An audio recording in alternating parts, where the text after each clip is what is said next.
Does this look familiar? Weak, pale, leggy seedlings that lean sadly toward the ground, looking like they're begging for help. You poured your heart, soul, and time into them, only to watch them struggle. But what if I told you that you could avoid this problem once and for all? And the best part? You don't need expensive grow lights or fancy fertilizers. All it takes is one simple, yet brilliant trick. In this video, I'm sharing my #1 secret to keeping seedlings from ever getting leggy. It's a single step I take the very moment those first sprouts emerge, literally within the first few hours. Stick around until the end, and you'll finally understand why your previous attempts haven't worked. By the way, let me know in the comments, which of your plants tend to stretch the most? Tomatoes, peppers, or maybe petunias? Before I reveal my secret, let's take a second to step inside the mind of a tiny sprout. Why do they even stretch in the first place? It all comes down to ancient survival instincts. As soon as a seed germinates, its only goal is to reach the light as fast as possible. In nature, that means outgrowing the competition. If a seedling feels warmth but doesn't get enough light, its brain sounds the alarm. I'm in the shade. Something is blocking me. I have to grow upward immediately, or I'll die. So it pumps every bit of energy into stretching its stem, the hypocotyl, draining all the nutrients from the seed. It isn't thinking about strong roots or a thick stalk. It's just trying to survive at any cost. By keeping our homes at a cozy 22 to 25 degrees, we are essentially screaming at that sprout. Go, stretch! The competition is everywhere. But once we understand this logic, we can trick nature and redirect all that energy exactly where it needs to go. So, the first and most vital part of my secret is timing. Most people don't realize that the critical moment doesn't happen a week or even 3 days after sowing. It happens the very second you see that first tiny green sprout, that little loop, breaking through the soil. Those first 24 to 72 hours are your golden window. This is when the plant's entire growth blueprint is established. If you miss this window, you'll spend the rest of the season playing catch-up, adding more soil, using growth regulators, and even then, the results just won't be the same. The plant has already received the signal to stretch. Our job is to send a completely different message on the very first day of its life above ground. Think of it like the first words a child hears. They set the tone for everything that follows. And yet, with the best of intentions, most of us tell our seedlings exactly the wrong thing. We coddle them with warmth and comfort, thinking we're helping, but in reality, we're triggering the biggest mistake of their young lives. Now let's debunk a common myth.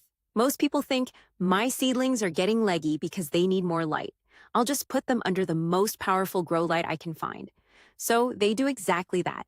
The light stays on for 12 to 16 hours a day. The room is nice and warm, and it seems like everything should be perfect. But the seedlings keep stretching anyway. Why? Because, as we've seen, the real culprit isn't just a lack of light. It's the combination of light and high temperatures. By giving them plenty of light while keeping them in the heat, you're only slowing down the process, not stopping it. The plant takes that energy from the lamp and works even harder to grow upward because the keep stretching command triggered by the heat is still active. It's like pouring gas into a car with the pedal floored. It might go faster, but it's still out of control. That's why adding more light is only half the battle. Without the second crucial piece of the puzzle, it just won't work. A perfect example of this is a seedling on a sunny windowsill right above a hot radiator. It often ends up even more leggy than one sitting in the shade. Another common myth that keeps people from growing healthy seedlings is fertilizing too early. When beginners see weak or spindly sprouts, their first instinct is to run to the store for some magic fertilizer. They assume the plants are starving, but that's a fundamental mistake. You have to understand that nature has packed everything a seed needs to get started right inside the seed itself. There's more than enough stored energy to unfurl those first seed leaves and establish the first tiny roots.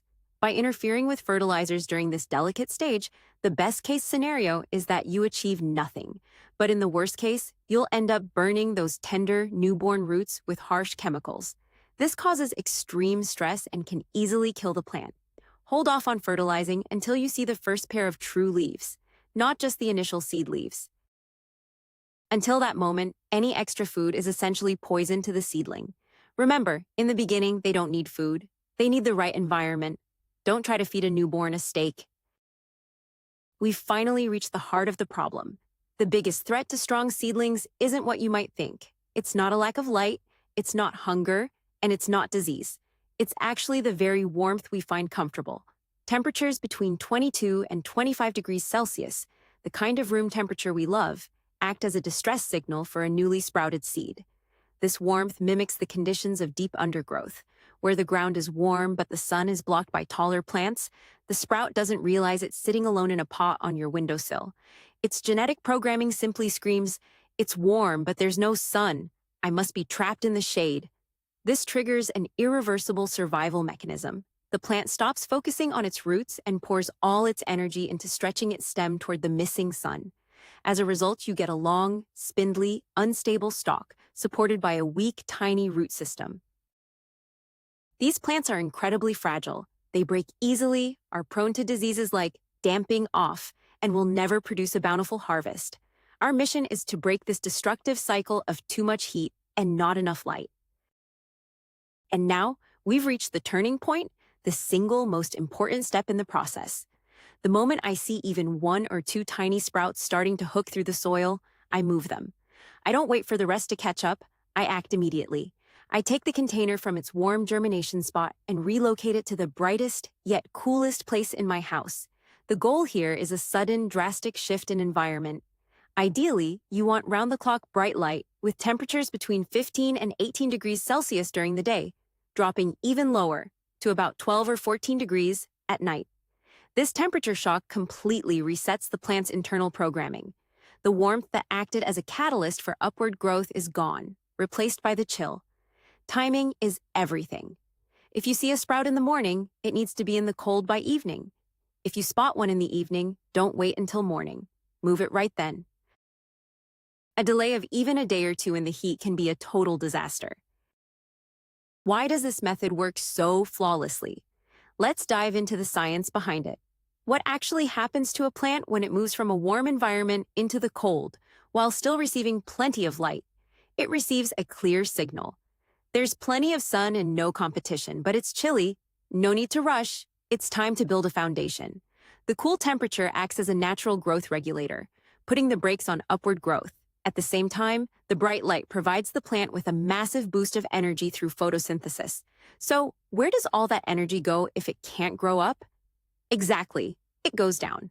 All that power is redirected into the root system. Instead of stretching out a thin, spindly stem, the seedling focuses on building massive roots. It anchors itself firmly in the soil, becoming resilient and stable. This process completely blocks leggy growth, or what scientists call hypocaudal elongation. The result? After just a few days, you don't have a frail, lanky sprout. You have a short, stocky powerhouse with a thick stem and a robust, well-developed root system. We are essentially forcing the plant to become strong. Now for the practical side of things. Where exactly do you find a cool, bright spot in a standard apartment? Your best bet is an insulated, glass-enclosed balcony. In the spring, the temperature there is usually just right. Another option is your coldest windowsill, typically one facing north or east, where you can keep the window cracked for a bit of fresh air. Just make sure to shield your seedlings from any direct icy drafts. You can even partition off the windowsill from the warm indoor air using plastic film or a glass pane to create a mini greenhouse. If you live in a house, a bright sunroom, or an unheated room works perfectly. The most important thing is that it gets plenty of light. If natural light is lacking, here's a pro tip. Use a standard cool spectrum LED bulb for the first 3 to 5 days. Keep it on 24/7, positioned just 2 to 4 inches above the sprouts. It stays cool to the touch, but provides exactly the light they need to thrive. Can't find the perfect spot? Don't worry. Even dropping the temperature by just a few degrees will make a world of difference. One last important question. How long should you keep your seedlings in these Spartan conditions? This cold start period should last between 5 and 7 days. That's more than enough time to reset the plant's growth program and build a rock-solid foundation. You'll see the results for yourself. The stems won't stretch a single millimeter. Instead, they'll thicken up and take on a deep green or even purplish hue, a sure sign of strength. The seed leaves will fully unfurl and grow large. After this week of hardening off, you can move your seedlings back to warmer conditions, like a standard windowsill at around 20 to 22 degrees. By then, the groundwork is already laid. A plant that's been through this survival school is far less likely to become leggy later on. It grows up strong, healthy, and compact. This cold start is the single best investment you can make in your future harvest during those crucial first days of your plant's lives. So here it is, the game changer that makes all the difference. It's not some miracle fertilizer or a magic grow light. It's actually quite simple, giving your young sprouts a little tough love by creating the right kind of stress. Instead of coddling them with warmth the moment they sprout, we put them into Spartan conditions, plenty of light and a cool environment. This prevents them from stretching into thin, weak stems. Instead, it forces the plant to build a solid foundation, a thick, sturdy stalk, and a robust root system. This one simple step during the first few days of growth sets the stage for the plant's entire life. Thanks for watching until the end. If you found this tip helpful, be sure to hit that like button and subscribe for more gardening secrets. Now, I have a question for you. How do you keep your seedlings from getting leggy? Do you have a tried and true method of your own? Share your experience in the comments and let's get a discussion going.